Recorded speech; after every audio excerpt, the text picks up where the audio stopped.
अस्सलाम वालेकुम स्टूडेंट्स। आज के लेसन में हम अपने प्रीवियस टॉपिक को कंटिन्यू करेंगे। लास्ट लेसन में हमने क्रीप का कॉन्सेप्ट शुरू किया था। क्रीप एक टाइम डिपेंडेंट फिनोमिना है। तो क्रीप में होने वाली स्ट्रेन को अगर टाइम के अगेंस्ट ड्रॉ करें तो हमें टिपिकल क्रीप कर्व मिलती है। इस क्रीप कर्व को अगर देखें तो इसमें 3 रीजन्स हम आइडेंटिफाई कर सकते हैं। पहला रीजन प्राइमरी क्रीप का है, दूसरा रीजन सेकेंडरी क्रीप का है और तीसरा रीजन टर्शरी क्रीप का रीजन कहलाता है। इस क्रीप कर्व की जो स्लोप है, जो स्ट्रेन वर्सेस टाइम कर्व की स्लोप है, उसको रेट ऑफ डिफॉर्मेशन या क्रीप रेट कहते हैं। तो क्रीप रेट के हवाले से अगर इस कर्व को आइडेंटिफाई करें तो 3 रीजन्स आइडेंटिफाई होते हैं। पहला रीजन जिसमें कि with the passage of time creep rate या डिफॉर्मेशन रेट डिक्रीज़ हो रहा है। दूसरा वो रीजन है जिसमें with the passage of time creep rate uniform रह रहा है। और तीसरा वो रीजन है जिसमें with the passage of time, जैसे जैसा टाइम गुजरता है, क्रीप रेट हाईली इंक्रीज़ करता है हत्ता कि मटेरियल रप्चर हो जाता है। तो ये 3 रीजन्स हैं क्रीप कर्व के।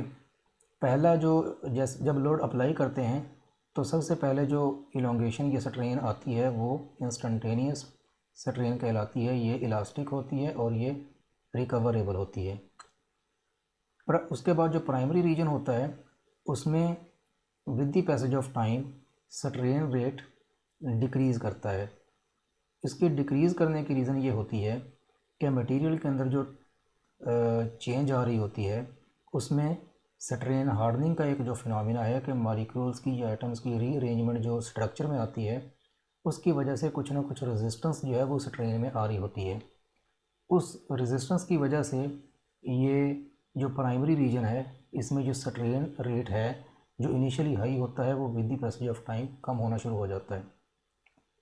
सेकेंडरी रीजन में जाके ये थोड़ा सा स्टेबल हो जाता है और फिर दूसरे रीजन में जाके, आखिरी रीजन में जाके ये बहुत ज़्यादा इंक्रीज़ कर जाता है। ये वाला रीजन वो वाला रीजन होता है जहाँ पे क्या नेकिंग स्टार्ट हो जाती है और इस नेकिंग के स्टार्ट होने की वजह से इस रीजन का जो स्ट्रेन रेट है या स्ट्रेन है वो काफ़ी ज़्यादा हो जाती है।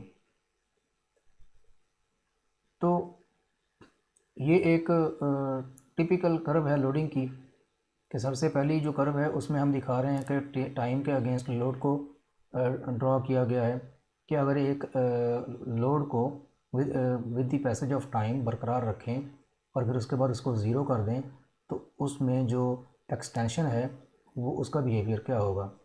तो जब हमने लोड अप्लाई किया तो इंस्टेंटेनियस एक्सटेंशन आई, इंस्टेंटेनियस स्ट्रेन आई जो कि विद इन इलास्टिक लिमिट्स होती है और रिकवरेबल होती है। उसके बाद जब हमने लोड को एक पर्टिकुलर लेवल के ऊपर with the passage of time maintain रखा तो प्राइमरी क्रीप डेवलप होना शुरू हुई जिसमें कि with the passage of time strain rate जो कि इस कर्व का स्लोप है वो with the passage of time decrease करता है। तो उसके बाद जब हमने लोड रिमूव किया तो इंस्टेंटेनियस रिकवरी हुई और ये रिकवरी वही होती है जो शुरू में इंस्टेंटेनियस एक्सटेंशन होती है जो कि इलास्टिक होती है और रिकवरेबल होती है। उसके बाद इस टाइम के अंदर जो करीब आई, जो एक्सटेंशन आई वो बी सी थी जो कि टोटल करीब है इसके अंदर। उसके बाद जब लोड रिमूव किया गया तो डी ई इंस्टेंटेनियस रिकवरी है, ई एफ जो है वो प्राइमरी स्ट्रेन है और जी एच जो है वो सेकेंडरी स्ट्रेन है। जो ई एफ होती है वो आप देख रहे हैं कि इंस्टेंटेनियस रिकवरी के बाद with the passage of time Aahista Aahista recover हो जाती है। लेकिन कुछ करीब ऐसी होती है, कुछ स्ट्रेन ऐसी होती है जो कि एंड तक रिकवर नहीं होती, वो सेकेंडरी क्रीप होती है और वो परमानेंट डिफॉर्मेशन होती है मटेरियल के अंदर। उसके बाद हमने डिस्कस किया था कि मटेरियल जो जो क्रीप है वो टेम्परेचर डिपेंडेंट भी होती है। तो टेम्परेचर डिपेंडेंट होने का मतलब ये है कि अगर टेम्परेचर वेरी करेगा तो creep properties of the material भी वेरी करेंगी। तो टेम्परेचर के इंक्रीज़ करने से जो स्ट्रेन रेट है वो या स्ट्रेन है वो इंक्रीज़ हो जाती है। तो ये 3 कर्व्स हमें बता रही हैं, ये सबसे कम टेम्परेचर पे या लो टेम्परेचर पे है, ये उससे ज़्यादा टेम्परेचर पे है, ये उससे ज़्यादा टेम्परेचर पे है। तो हम यहाँ से देख सकते हैं कि टेम्परेचर के इंक्रीज़ करने से स्ट्रेन रेट कितना इंक्रीज़ करता है और कितनी कम ड्यूरेशन में, कितने कम टाइम में कितनी ज़्यादा स्ट्रेन आती है। अब हम कुछ टेक्सटाइल फाइबर्स के हवाले से उनका क्रीप बिहेवियर एनालाइज करते हैं। ये हाई मॉडुलस पॉलीएथिलीन जो फाइबर्स हैं उनका क्रीप बिहेवियर है। इसमें हम देख सकते हैं कि इसकी जो लीनियर डेंसिटी है वो 1760 डेसीटेक्स है और इसकी जो ब्रेकिंग फोर्स है, रप्चर फोर्स है, वो 573.3 न्यूटन है। तो ये जो कर्व्स हैं, इन कर्व्स में ये जो ब्रेकिंग फोर्स है इसकी परसेंटेज लोड या स्ट्रेस अप्लाई की गई है, यानी कि 15% से लेके 75% तक increasing level of load apply किया गया है, यानी कि 15% ऑफ रप्चर फोर्स और फिर 30% ऑफ रप्चर फोर्स और इस तरीके से up to 75% of rupture force का जो स्ट्रेस लेवल है वो इस क्रीप टेस्ट में अप्लाई किया गया है हाई मॉडुलस पॉलीएथिलीन फाइबर के ऊपर। तो जहाँ हमें मुख्तलिफ कर्व्स मिली हैं वहीं पे हम देख सकते हैं कि जैसे जैसे स्ट्रेस लेवल हम इंक्रीज़ करते हैं क्रीप के टेस्ट के अंदर, उसमें जो स्ट्रेन है वो कम टाइम के अंदर बहुत ज़्यादा हमें मिलती है अगर स्ट्रेस का लेवल इंक्रीज़ कर दें। तो लोड लेवल जो है वो strongly influences creep rate and creep life time. तो कम लोड के ऊपर जो क्रीप लाइफ है वो बहुत ज़्यादा है। जैसे जैसे लोड इंक्रीज़ कर रहे हैं स्ट्रेन रेट भी इंक्रीज़ कर रहा है, क्रीप रेट भी इंक्रीज़ कर रहा है, डिफॉर्मेशन रेट इंक्रीज़ कर रहा है और उसकी क्रीप लाइफ भी कम होती जा रही है।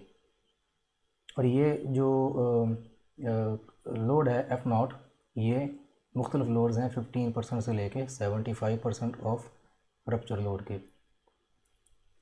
उसके बाद ये डायनीमा जो फाइबर है, जो एक और हाई परफॉर्मेंस फाइबर है, उसका क्रीप बिहेवियर है। ये वाली कर्व जो है ये मुख्तलिफ जो लोड है उनकी क्रीप कर्व्स हैं कि अगर वेरिएंग लेवल का लोड अप्लाई किया जाए तो हमारे पास जो क्रीप कर्व्स बनती हैं वो इस तरह की होती हैं कि जो सबसे कम लेवल का लोड है उसमें हम देख रहे हैं कि एक्सटेंशन जो है वो स्टेबल हो जाती है, लेकिन जैसे जैसे लोड इंक्रीज़ करते हैं तो जो एक्सटेंशन है या स्ट्रेन है वो ज़्यादा होती जाती है। फिर अगर एक पर्टिकुलर लेवल ऑफ स्ट्रेस के ऊपर हम अगर टेम्परेचर भी इंक्रीज़ करें तो हम देख सकते हैं यहाँ से कि 20 डिग्री सेंटीग्रेड के ऊपर स्टेबल है, 40 डिग्री सेंटीग्रेड के ऊपर स्ट्रेन जो है वो ज़्यादा हुई और 50 डिग्री सेंटीग्रेड के ऊपर जाके उसी लोड लेवल के ऊपर स्ट्रेन बहुत ज़्यादा हो गई और जो उसका टाइम ड्यूरेशन है रप्चर तक का वो भी बहुत कम हो गया। नेक्स्ट स्लाइड के अंदर कुछ और फाइबर्स का क्रीप बिहेवियर शो किया गया है। इस स्लाइड में आप देख सकते हैं कि कॉटन फाइबर्स का जो क्रीप बिहेवियर है वो डिफरेंट है विस्कोस फाइबर से और विस्कोस का डिफरेंट है वूल फाइबर से। तो डिपेंडिंग अपॉन के फाइबर्स की अपनी टेनेसिटी क्या है, उनकी टेंसाइल स्ट्रेंथ क्या है, उनकी जो क्रीप प्रॉपर्टीज़ हैं वो वेरी करती हैं। इस स्टडी में जो क्रीप की टेस्ट की कंडीशंस हैं वो सिमिलर हैं, सारे सब फाइबर्स के लिए वो सिमिलर हैं, यानी कि जो टेम्परेचर है वो 20 डिग्री सेंटीग्रेड रखा गया है, जो RH है वो 60% पे मेंटेन की गई है और जो ड्यूरेशन है, टाइम ड्यूरेशन है, वो सब फाइबर्स के लिए सेम रखा गया है। तो इन सब सिमिलर कंडीशंस के बाद varying level of stress apply किया गया है सेम टाइम पीरियड के लिए। तो जो कॉटन का फाइबर है उसके ऊपर 0.45 ग्राम फोर्स पर डेनियर से लेके 1.5 ग्राम फोर्स पर डेनियर तक की रेंज में स्ट्रेस लेवल अप्लाई किया गया है और उसके बाद उसका इलोंगेशन बिहेवियर रिकॉर्ड किया गया है। उसके बाद जो विस्कोस फाइबर है उसके ऊपर जो स्ट्रेस लेवल अप्लाई किया गया है वो 0.135 से लेके 0.625 ग्राम फोर्स पर डेनियर तक की स्ट्रेस लेवल अप्लाई किया गया है और उसके बाद उस स्ट्रेस लेवल के अगेंस्ट उसका जो इलोंगेशन बिहेवियर है वो रिकॉर्ड किया गया है। तो हम देख सकते हैं कि किस तरीके से डिफरेंट लोड्स के ऊपर different fibres different creep strain देते हैं। यहाँ पे वूल फाइबर है, वूल फाइबर की एक्सटेंशन हमें सबसे ज़्यादा नज़र आती है कि 0 से लेकर वर्टिकल एक्सेस के ऊपर जो स्ट्रेन है वो 0 से लेकर 20% तक जो है स्ट्रेन दे रहा है वूल का फाइबर, लेकिन इसके ऊपर जो लोड अप्लाई हो रहा है वेरिंग लेवल का वो भी बहुत ज़्यादा है, वो 115 ग्राम फोर्स पर लीनियर तक का अप्लाई किया गया है। तो इन कर्व्स के कंपैरिजन से हमें इन फाइबर्स की जो क्रीप प्रॉपर्टीज़ हैं उनका अंदाज़ा हो सकता है। इसी तरीके से नेक्स्ट स्लाइड में हमें एसीटेट, सेलुलोज एसीटेट फाइबर्स और नायलॉन फाइबर्स की जो क्रीप बिहेवियर है वो भी दिखाया गया है कि वेरिंग लेवल ऑफ स्ट्रेस अगर अप्लाई करें तो किस तरीके से उनकी जो इनोवेशन है या जो स्ट्रेन है वो चेंज होती है। इनकी भी जो टेस्ट कंडीशंस हैं वो सिमिलर थी जो पहले थी, सेम स्टडी से ये कर्व्स ली गई हैं। तो यहाँ से भी आप डिफरेंट टेक्सटाइल फाइबर्स की जो करीब बिहेवियर है उसको आपस में कंपेयर कर सकते हैं। तो ये तो था हमारा करीब का टॉपिक, करीब की डेफिनेशन, करीब की चंद इम्पोर्टेंट कॉन्सेप्ट्स और डिफरेंट टेक्सटाइल फाइबर्स का करीब बिहेवियर। अब नेक्स्ट हम जो टॉपिक शुरू करेंगे वो है रिपीटेड लोडिंग और फटीग का। हमने स्ट्रेस स्ट्रेन डिस्कस करते हुए जब ये कर्व डिस्कस की थी तो उस वक्त ये स्टडी किया था कि इनिशियल रीजन में, इलास्टिक रीजन के अंदर मटेरियल के ऊपर अगर स्ट्रेस अप्लाई करें और वो रिमूव करें तो मटेरियल अपनी ओरिजिनल पोजीशन पे वापस आ जाता है, यानी कि वो सारी की सारी उसकी जो स्ट्रेन होती है वो रिकवरेबल होती है। अब नेक्स्ट क्वेश्चन ये है कि अगर इस रीजन के अंदर एक मटेरियल के ऊपर अनलिमिटेड नंबर ऑफ टाइम्स के लिए एक पर्टिकुलर लेवल ऑफ स्ट्रेस अगर अप्लाई करें, फिर रिमूव करें, फिर अप्लाई करें, फिर रिमूव करें, तो क्या मटेरियल हर बार अपनी जो ओरिजिनल पोजीशन है वो रिकवर कर लेगा? और क्या अगर ये अनलिमिटेड नंबर ऑफ टाइम्स के लिए करते रहें तो मटेरियल की जो मैकेनिकल प्रॉपर्टीज़ हैं, उसकी जो स्ट्रेंथ है, उसके ऊपर कोई फ़र्क पड़ेगा या नहीं पड़ेगा? तो इसका आंसर ये है कि अनलिमिटेड नंबर ऑफ टाइम्स के लिए मटेरियल को इस तरीके से लोड और अनलोड एक पर्टिकुलर लेवल ऑफ स्ट्रेस के ऊपर नहीं कर सकते, चाहे वो स्ट्रेस लेवल उसके इनिशियल जो इलास्टिक रीजन है उसी के अंदर क्यों ना हो, उस रीजन में ही क्यों ना हो जिसके अंदर हुक्स लॉ ओबे होता है। तो अगर हम किसी ऐसे मटेरियल को विद इन इलास्टिक लिमिट भी अनलिमिटेड नंबर ऑफ टाइम के लिए लोड और अनलोड करेंगे तो rupture will occur at a stress much lower than the static breaking strength, कि जो उसकी ब्रेकिंग स्ट्रेंथ होती है, जो अल्टीमेट स्ट्रेंथ होती है, उससे भी बहुत कम लेवल के ऊपर जो रप्चर है वो हो जाता है। यानी कि इस डायग्राम से हमें ये नज़र आता है कि जो रप्चर है वो इस पॉइंट के ऊपर हो रहा है, और अगर इसमें ट्रू स्ट्रेस को भी काउंट करें तो ये स्ट्रेस लेवल जो है वो बहुत ज़्यादा होता है। लेकिन अगर फटीग के फिनोमिना को काउंट करें, यानी कि एक विद इन इलास्टिक लिमिट एक लोड को अनलिमिटेड नंबर ऑफ टाइम्स के लिए, यानी कि बहुत ज़्यादा टाइम्स के लिए बार बार अप्लाई करें और रिमूव करें, तो इस तरीके से जो मटेरियल का फ्रैक्चर होगा वो इस लोड से बहुत कम लेवल के ऊपर भी हो जाएगा।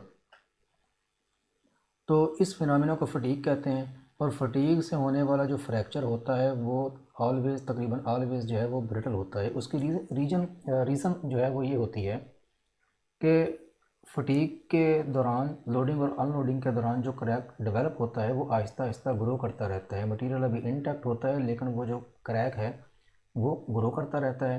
तो जैसे जैसे वो ग्रो करता रहता है वैसे वैसे मटेरियल का जो इंटैक्ट रीजन होता है वो कम होता जाता है और मटेरियल की लोड को बियर करने की जो कैपेबिलिटी है वो कम होती जाती है।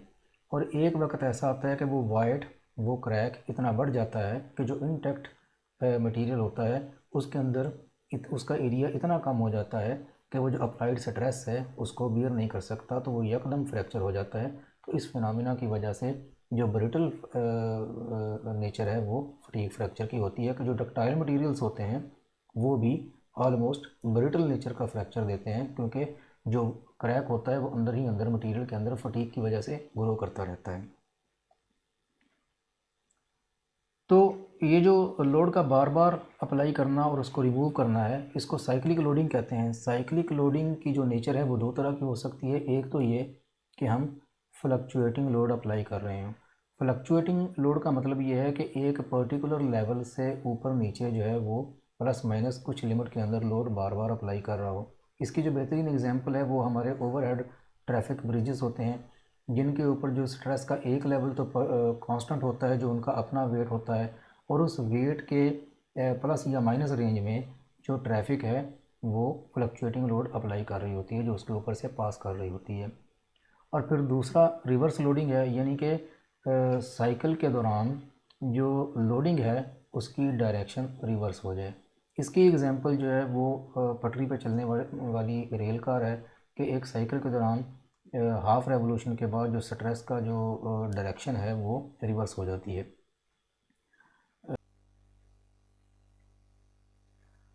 तो stresses in the axle of a railroad car are completely reversed after each half revolution of the wheel। यानी कि इस तरह की लोडिंग में हाफ रेवोल्यूशन के बाद अगर रेल कार की एग्जांपल लें तो हाफ रेवोल्यूशन के बाद जो एक्सल के ऊपर डायरेक्शन ऑफ स्ट्रेसेस हैं वो रिवर्स हो जाती हैं।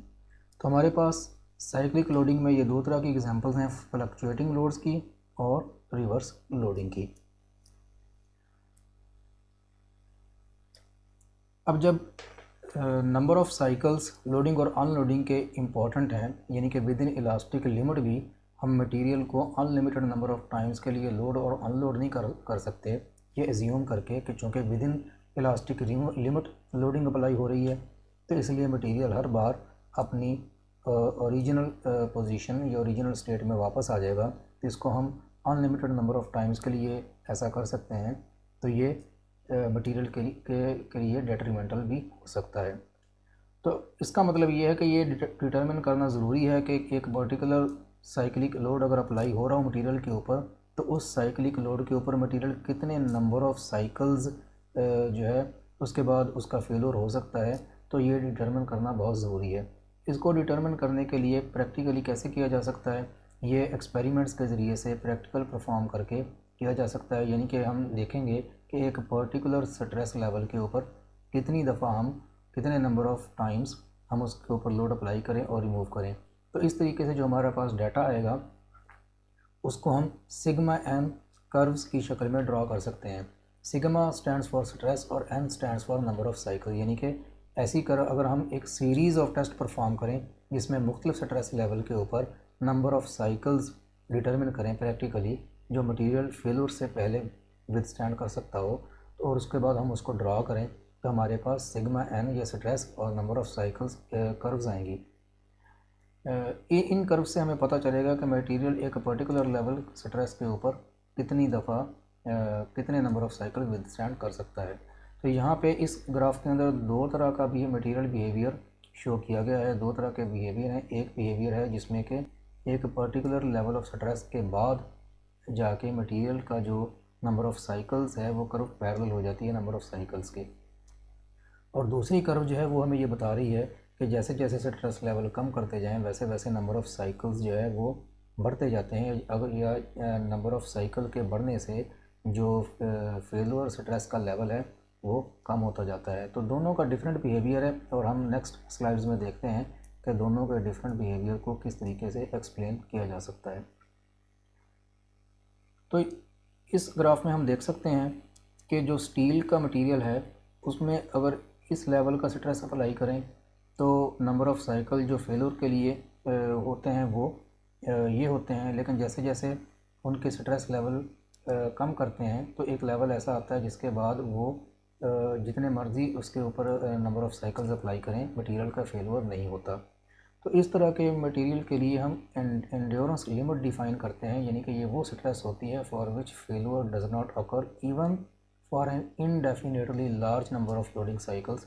यानी कि अगर एक indefinitely large number of times हम अगर उसको उस लेवल का स्ट्रेस को उसके ऊपर अप्लाई करें और रिमूव करें तो मटेरियल जो है दोबारा अपनी लिमिट में आ जाएगा, उसका फेलियर नहीं होगा। तो इस तरह के मटेरियल के लिए हम एंड्योरेंस लिमिट को डिफ़ाइन करते हैं। इसकी एग्जांपल लो कार्बन स्टील की है कि इसके ऊपर इसकी जो एंड्योरेंस लिमिट है वो 1/2 of the ultimate strength of the steel है। यानी कि इसकी जो अल्टीमेट स्ट्रेंथ होती है उसके हाफ लेवल की स्ट्रेंथ या उससे कम लेवल की स्ट्रेंथ अगर उसके ऊपर अप्लाई करें तो नंबर ऑफ़ साइकिल्स भले अनलिमिटेड हो, मटेरियल फेलियर यानी कि स्टील लो कार्बन स्टील के मटेरियल का जो फेलियर है वो नहीं होगा, क्योंकि उसकी एंड्योरेंस लिमिट जितनी स्ट्रेस जो है वो अप्लाई हो रही है। और एंड्योरेंस लिमिट के लेवल की स्ट्रेस या उससे कम लेवल की स्ट्रेस अगर अप्लाई हो तो इस तरह के मटेरियल के ऊपर अनलिमिटेड नंबर ऑफ टाइम्स के लिए भी आप उसको लोड अप्लाई कर सकते हैं और रिमूव कर सकते हैं। लेकिन इसके बरक्स एक दूसरी तरह का मटेरियल बिहेवियर है जो कि हमें यहाँ पे नज़र आ रहा है। तो फॉर नॉन फेरस मेटल्स, यानी कि कुछ ऐसे मटेरियल्स होते हैं जैसा कि नॉन फेरस मेटल्स होती हैं such as aluminium and copper, यानी कि आयरन सेट के जो मेटल्स होती हैं, एलुमिनियम होगी, कॉपर होगी, उनकी जो टिपिकल सिग्मा एन कर्व है वो ये शो करती है कि stress at failure continues to decrease as the number of loading cycles is increase, के जैसे जैसे loading cycle, number of loading cycle increase करते हैं उनका जो स्ट्रेस लेवल है वो डिक्रीज़ करना शुरू कर देता है। इस तरह के मटेरियल्स के लिए एंड्योरेंस लिमिट की बजाय फटीग लिमिट डिफाइन करते हैं। ये वो वाली स्ट्रेस होती है corresponding to failure after a specified number of loading cycles such as 500 million, यानी कि नंबर ऑफ, जैसे जैसे स्ट्रेस लेवल कम करते जाएं तो जो नंबर ऑफ़ साइकिल्स हैं वो बहुत ज़्यादा इंक्रीज़ करते जाते हैं और ये नंबर ऑफ़ साइकिल्स इनकी फटीग लिमिट होती है।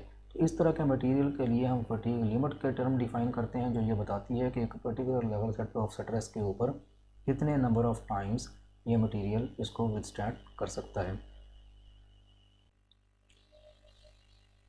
ये एसन कर्व्स डेवलप कैसे होती हैं और फटीग फेल्योर किस नेचर का होता है, किस तरीके से होता है, वो इस वीडियो में एक्सप्लेन किया गया है। Consider this mechanical parts. Even if you design them well satisfying mechanical strength criteria, it may fail due to a phenomenon called fatigue. Historically, many design disasters have happened by neglecting effect of fatigue factor. To understand what is fatigue, let's consider this metal wire. You have to break it. So how will you break it? Will you pull it from both ends, or will you do this, where you bend the wire upward and downward repetitively? Your answer is obviously the second option, because this method requires less effort compared to the first case. This is a well-known example of fatigue failure. So how does material fail due to fatigue? To get answer for this question, let us have a close look at stress variation in wire cross-section. When you bend it downwards, bending stress is induced in the wire. It will be tension at top area, and compression at bottom area. When wire is at equilibrium, there will not be any stress on wire cross-section. When wire is bending upwards, there will be compression at top and tension at bottom. So if you trace stress induced at a point with respect to time, it will vary like this. As a fluctuating stress with time. Initially the point will have positive stress. After that zero. Then negative stress. The same cycle repeats again and again. Such fluctuating stress is the root cause of fatigue failure. When such fluctuating stress act on a material, it will initiate something called micro-crack. This crack will begin to grow with fluctuating load, and over time it will cause an abrupt failure. This is why failure due to fatigue is a dangerous affair. Unlike failure due to static load, fatigue failure happens without any warning, it doesn't even make a neck. And the failure is completely unpredictable. The same phenomenon can happen for axle of this motor, where it is undergoing fluctuating stress due to gravity effect of this mass. This rail wheel, when it is contact with the track, produces a high contact stress. But when the wheel rotates, stress gets relieved. When it comes back to original position, contact stress arises again. So this also is a case of fluctuating stress. It may fail due to fatigue, if we do not design it properly. Same is the case with gear pair. Here contact stress arises at mating point. Now, the most important part in fatigue analysis. Relationship between stress amplitude and number of cycles it can execute before it fails. What will happen as stress amplitude decreases? Yes, you are right. As stress amplitude decreases, number of cycles required for failure increases. Anyway, We will analyze this trend more systematically. We will draw number of cycles in x-axis, stress amplitude and y-axis, both in logarithmic scale. Let's start with the maximum stress a material can withstand, its ultimate stress. So this will happen, as you increase the stress, even before completing one cycle, the material will get broken. So this will be the corresponding point in SN graph. If you decrease the stress amplitude, it will execute more number of cycles before it fails. Decreasing stress even further, it will be able to execute even more number of cycles. So this will follow a trend like this. But not forever. You can see after particular stress amplitude, even with slight decrease in stress, number of cycles required to make it fail increases drastically. Or in short, if you have stress amplitude below this limit, number of cycles to make it fail jumps to infinity. Or material never fails after this limit. This limit is known as endurance limit. Below endurance limit it is safe to operate the material. Engineers always try to design the components by keeping stress amplitude below endurance limit. You can see that endurance limit is way below ultimate stress value. It is a good approximation to consider these two regions as linear. But here we had a case of complete stress reversal, where stress mean value was 0. What will be the maximum stress limit for this case? Where stress reversal does not happen. It has got a mean value and amplitude. For this purpose we have to use something called the Goodman diagram. In a Goodman diagram, mean value of stress is drawn on x-axis. Amplitude of stress is drawn on y-axis. When mean value is 0, we know safe stress limit is same as endurance limit. When amplitude of stress is 0, it is same as a static loading condition.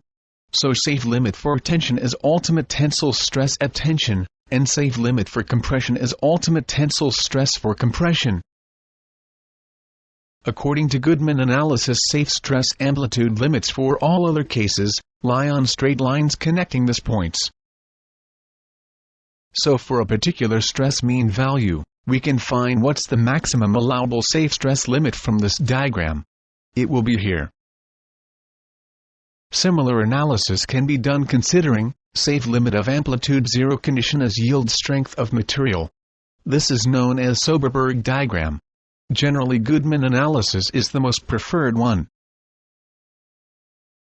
To learn more on fatigue failure, check the second video. Thank you.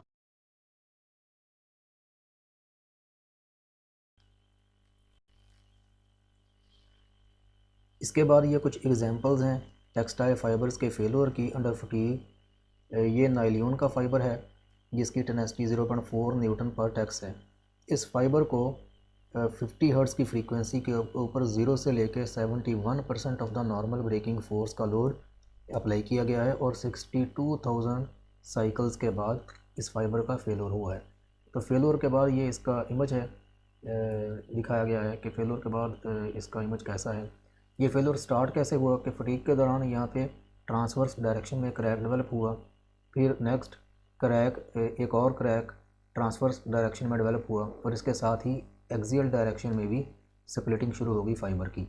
यहाँ पे image number 5 में जो axial direction में splitting है fibre की वो propagate कर रही है और फाइनली क्रैक के बाद ये फाइबर की सरफेस इमेज आपको नज़र आ रही है।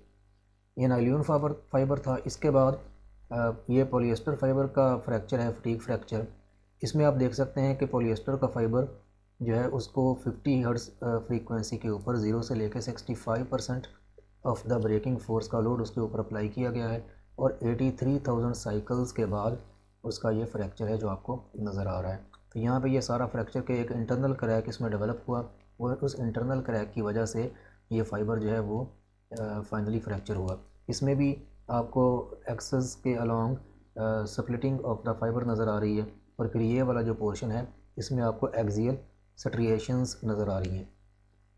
तो ये तो था आज का हमारा फटीग का टॉपिक जिसमें हमने फटीग को डिस्कस किया। क्रीप की कुछ एग्जांपल्स पहले देखी टेक्सटाइल फाइबर्स के हवाले से, फिर उसके बाद फटीग होती क्या है, एसएन कर्व्स क्या होती हैं, और फिर फाइनली कुछ फाइबर्स की एग्जांपल्स।